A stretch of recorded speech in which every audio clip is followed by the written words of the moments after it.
réussiras. C'est alors que tu réussiras. Ça veut dire que la réussite est attachée à quelque chose. Amen. Amen. Il dit c'est alors que tu réussiras. C'est pas, c'est-à-dire la réussite elle ne vient pas comme ça. Amen. Il dit c'est alors. Donc, c'est-à-dire la Bible est en train de nous dire, c'est que la réussite ça se provoque. Amen. Alléluia. Amen. Si tu veux réussir, il faut provoquer ça. On ne réussit pas parce que tu es assis. On ne réussit pas parce que tu dors. On ne réussit pas parce que tu suis la télé tous les jours. Non. Dans le Seigneur, la première des choses qu'il faut faire, tout commence par ce qu'on appelle l'alliance. Dis avec moi l'alliance. Lisons la parole de Dieu. Dans Hébreux 8, verset 6. Prenez ce verset. Colossiens 1, verset 26 à 27. Écrivez-les. Hébreux 8, 26. Colossiens 1, 26 à 27. Jean 1, 12. Colossiens 1, 26 à 27. Jean 1, 12. Enfin, Éphésiens 1, verset 5. Alléluia. Nous sommes dans une alliance qui est établie sur des meilleures promesses. Et cette alliance s'appelle la nouvelle alliance dans le sang de Jésus. La Bible dit dans Jean 1, verset 12, à tous ceux qui l'ont reçu, à ceux qui croient en son nom, il a donné le pouvoir de devenir enfants de Dieu. Dans 2 Corinthiens 5, verset 17, la Bible dit, les choses anciennes sont passées. Toutes choses deviennent nouvelles dans ta vie. Dis avec moi Amen. Amen. Alors ça, on apprend ça. Dans la réussite, on appelle ça prendre sa place. Se positionner. Alléluia. Si tu es mal positionné, tu ne pourras pas réussir dans le chemin de Dieu. Amen. Parce que beaucoup de gens sont mal positionnés. Ils sont positionnés dans l'islam, ils sont positionnés dans le bouddhisme, ils sont positionnés dans l'hindouisme, ils sont positionnés, je ne sais pas, dans quoi. Il faut que soient positionnés en Christ. Amen. Parce que si tu n'es pas positionné en Christ, tu échoueras ta vie. Tu peux réussir dans la vie, mais tu échoueras ta propre vie, tu l'échoueras. Tu peux avoir du succès, tu peux avoir l'argent, tu peux avoir des richesses, tout ce que tu veux dans la vie. Mais tu vas échouer dans ta vie. Tu vas échouer, ta vie là va échouer. Ce sera un échec. Tu réussiras dans la vie, mais ta vie sera un échec. Donc, il faut te positionner, prendre ta place. Dis à ton ami, à ton frère, dis, prends ta place. Dis-lui, prends ta place. Prends ta place. Que personne ne vienne prendre ta place. Alléluia. Pas une autre personne vient prendre ta place. Toi, tu dois prendre ta place. Tu dois te positionner. La nouvelle naissance, c'est ta nouvelle alliance en Christ te positionne. Voilà. Tout commence par là. Le début de ta réussite commence par là. Tu as tissé ton alliance avec le Seigneur et tu crois et tu sers le Seigneur en esprit et en vérité.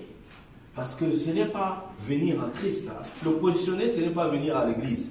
Le positionnement dont je vous parle, ce n'est pas venir à l'église. Le positionnement dont je vous parle, ce n'est pas chanter. Non, ce n'est pas prier. C'est vivre la vie de Christ en esprit et en vérité. Parce que la Bible dit, il y a des gens qui m'honorent seulement les lèvres, mais leur cœur est éloigné de moi. Amen. Mais Dieu veut et que tes lèvres et ton cœur soient dans le Seigneur. Amen. Amen. Sois un véritable chrétien. Amen. Rentre véritablement dans l'alliance de Christ. Tout dans ta vie va commencer là. Ta réussite, prends la décision, Seigneur, je veux renouveler mon alliance avec toi. Vraiment, j'ai marché un peu n'importe comment selon mes pensées. Mais je veux, Seigneur, être bien positionné. Alléluia. Et Dieu va te prendre, il va commencer à te faire avancer. Amen. Dis avec moi Amen. Amen. Tu es d'accord avec moi? Amen.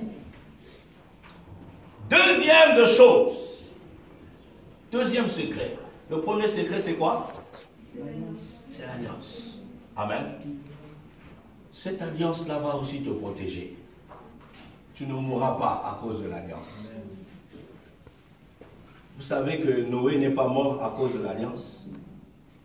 Tout était en train d'être détruit autour de Noé. Satan a dit, oh, mais Dieu, tu avais dit qu'il n'y aura plus de vie sur la face de la terre. Pourquoi il y a cette arche-là? Je vois, il y a des gens dedans. Tu as dit qu'il n'y aura plus de tout homme sur la face de la terre va mourir. Mais c'est dans l'arche-là. Pourquoi lui, il ne va pas?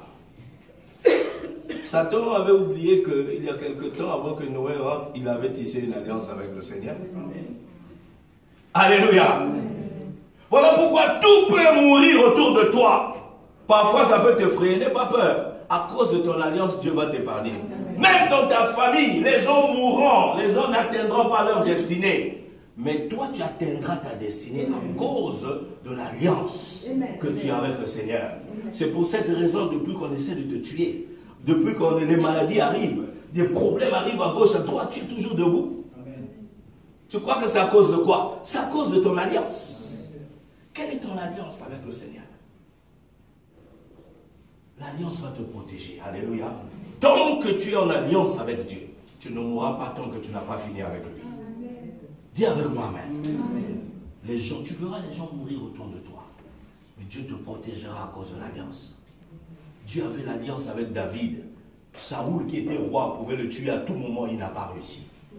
Il n'a pas réussi à tuer David. Pourquoi? Parce que David avait une alliance avec le Seigneur.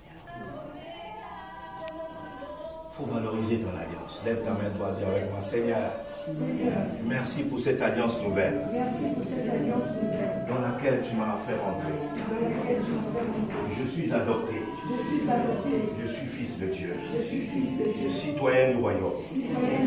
Je viens encore déclarer ce matin.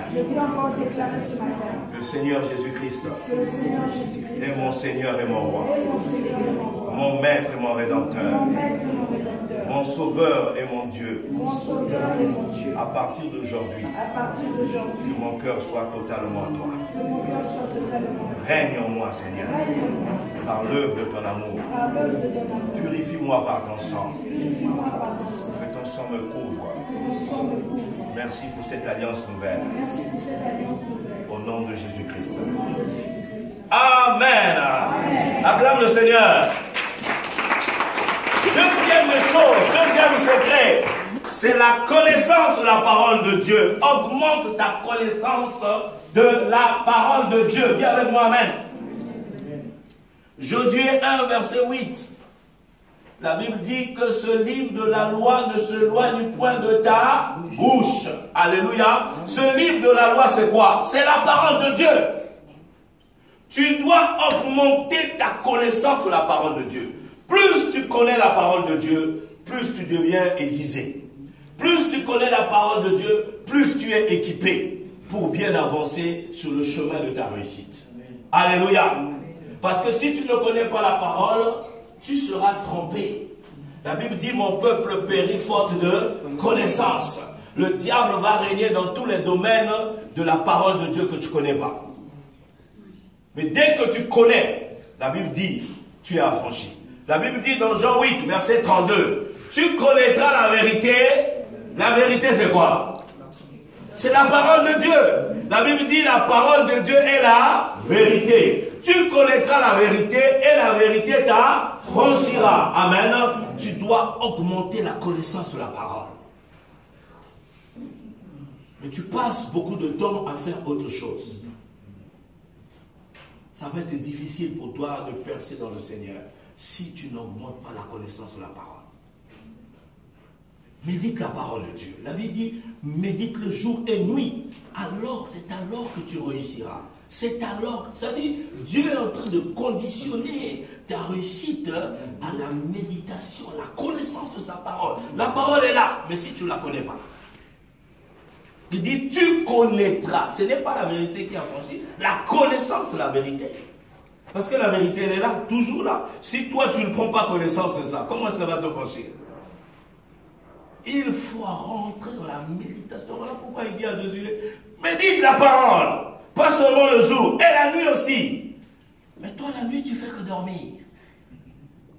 Tu n'as pas le temps de méditer la parole de Dieu. Actuellement, on a beaucoup de supports. Il y a même des supports audio. Tu mets ça, tu écoutes. Alléluia. Amen. Tu es dans, au lieu d'écouter, ja, je ne sais pas quoi. Hein? Mets la parole de Dieu dans tes oreilles. Voilà, la remplace ça. Au commencement était la parole était auprès de Dieu, la parole était Dieu. Voilà, écoute. Mets les livres des psaumes, écoute la parole de Dieu. Amen. Oui. Dieu va te donner quoi? Je vais les petits chanter. Mais c'est quoi même cette chanson-là? Mais ils sont dedans, hein? Oh, tu ne connais pas cette chanson-là? Oh, j'ai pas le temps. J'ai pas le temps. J'ai beaucoup de versets à étudier. Alléluia. Change ton centre d'intérêt. Parce que tu veux réussir. Alléluia. Et Dieu est en train de te donner le secret. Commence à appliquer ça. Tu vas dire le pasteur avait raison. Amen. Amen. Dieu il dit, est-ce que c'est moi qui ai dit ça? C'est moi qui dis ça de méditer la parole de Dieu. C'est moi? Vous venez de dire ça. Médite cette parole jour et nuit. C'est alors que tu réussiras. Médite la parole, c'est Dieu qui a dit. Pourquoi est-ce que je ne le ferai pas? Est-ce que je suis désobéissant à Dieu? Non, je dois méditer la parole. Ma Bible n'est pas un livre poussiéreux sous mon chevet. Non, je dois l'ouvrir. Ce n'est pas une décoration dans ma maison. Actuellement, il y a beaucoup de supports audio, sur téléphone. Tu as l'opportunité d'avoir la parole de Dieu en tout temps et en tout moment. Dis avec moi Amen. Amen. Dis avec moi Seigneur, je veux augmenter la connaissance de ta parole. Amen. La Bible dit tu connaîtras la vérité et la vérité t'affranchira. T'affranchira de quoi? De l'échec. T'affranchira de quoi? Des démons. T'affranchira de tout ce que tu veux. Tu veux que la parole te franchisse de quoi? Du célibat. Alléluia. Tu veux t'affranchir de quoi? Du chômage, de la galère. La parole de Dieu t'affranchira de tout ce dont tu as besoin. Alors qu'est-ce que Dieu fait? Tu dois connaître la vérité. Dis avec moi Amen.